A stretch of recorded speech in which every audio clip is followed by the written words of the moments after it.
So if you haven't guessed, I'm the one who brought all the Californians here. And I just want to say, I wasn't trying to be political. I tried to stay away from that. But we are not white. The thing about DC is you don't realize that there's people in the middle too. I'm just going to put that out there. Just a disclaimer for all of us up here. So the thing is, I used to be funny. I used to be original. And I used to be full of life and motivation, and then I came to DC and started working a full-time job. Yeah. It got to the point where I did a stand-up a couple weeks ago, and I bombed it because I was like, I lost my touch. I had to call my mom. And let me tell you something, my mom is as dry as her chicken, which is pretty dry. She's a bad cook. Not gonna lie.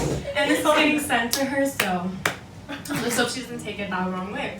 The thing about my mom is when you look up the word funny, and you look at its antonyms, you get words like reasonable, logical, Anna's mom. Yeah, and she's gonna like that joke too, because she's a grammar freak. That's how freaking nerdy she is. So I was calling her, I needed help. And she says, Anna, you have to do the Hagrid hair. That's my favorite joke you've ever done. And see, I don't know how old all of you all here, because there's been a lot of talk about how everybody's so old and we're so young.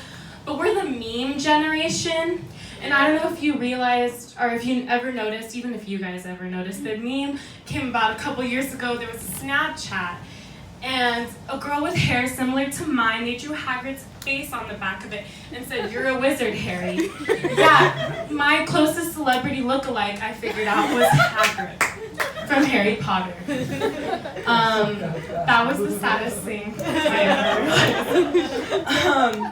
And then she goes, oh, and you have to do the Iranian Fathers Support Group, which Jasmina gets. So I'm also Iranian, as was said earlier, but I'm fully Iranian. And here's the thing is, like, I've told her, like, I'm like, Mom, I met so many other Iranians where, like, we have a father who's Iranian, we have, like, similar stories. And she goes, yeah, like, you should totally use that in your stand-up. And I go, Mom, but I thought, you know, you, didn't want me talking about my dad. Well, good thing is my mom and dad have had some marital problems since the first time I did stand-up 2 years ago when I used my dad.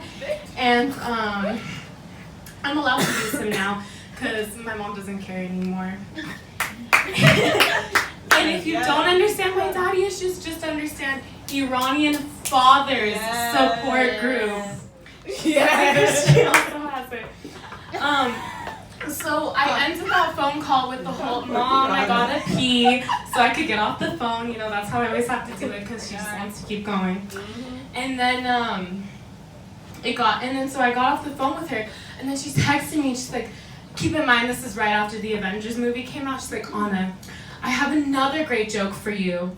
You have to talk about how all the Avengers have daddy issues too. And I was like, wow, Mom, you realize I have daddy issues? Thanks. And also, I would just like to point out how sad it was that I had to get help from my mom. My mom is, again, like I said, the whole dry chicken joke. I'm sorry, Mom. She's also the type of woman who would laugh at the Burger King milkshake commercials a couple years ago, where it was just like them shaking the cow. She thought that was the funniest thing ever. So, yeah. Along with that, I would just like to point out that my mom thought I was going to come up here and say a bunch of jokes about my dad. The thing is like, I talked about her, so I feel bad now, but it's okay. I love my mom, don't worry.